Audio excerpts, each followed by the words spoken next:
ഒരു മുസ്ലിമായ മനുഷ്യന്റെ അടയാളം, ഒരു മുഅ്മിനായ സത്യവിശ്വാസിയുടെ അടയാളം എന്തെന്നറിയോ?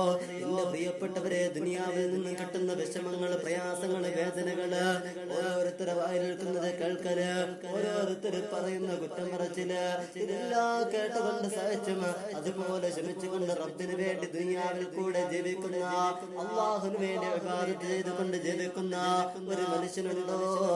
അവൻ അള്ളാഹ്ക്ക് വളരെ ഇഷ്ടമാ, അവൻ അള്ളാഹ്ക്ക് വളരെ ഇഷ്ടമാ. കാരണം എന്തെന്നറിയോ? അള്ളാഹുവിന്റെ പരിശുദ്ധ ഖുർആൻ തന്നെ പഠിപ്പിക്കുകയാണ്, ഇന്നല്ലാഹ മഅസ്സാബിരീൻ.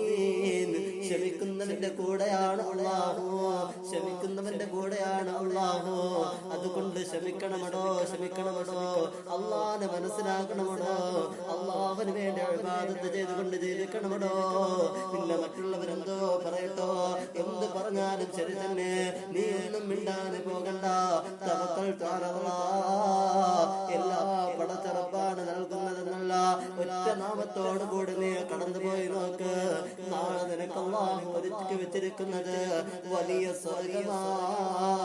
ആ സമയത്തും ഉണ്ടല്ലോ, നിന്നെ കുറ്റം പറഞ്ഞവര്, നിന്നെ ആക്ഷേപിച്ചവര്, ഓരോരുത്തരെയും പടച്ചറപ്പ് വിളിച്ചിട്ട് പറയുമടാ, നിനക്ക് തരാൻ വേണ്ടിയിരുന്ന സ്വർഗമാടാ. പക്ഷേ നീ കുറ്റം പറഞ്ഞതല്ലേ, നീ അവനെ കുറ്റം പറഞ്ഞതല്ലേ, അതുകൊണ്ട് അല്ലാഹുവിനെ നരകത്തിൽ വലിച്ചെറിയുമടോ. പക്ഷേ നിന്നെ വിളിച്ചിട്ട് പറയും, എന്റെ അടിമ, എന്റെ ദാസന് എന്നെ കാരണം ക്ഷമിച്ചവനാ, എനിക്ക് വേണ്ടി ക്ഷമിച്ചവനാ.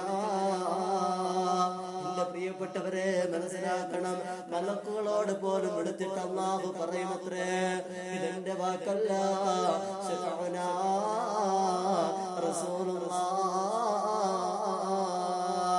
സ്വല്ലല്ലാഹു അലൈഹി വസല്ലം.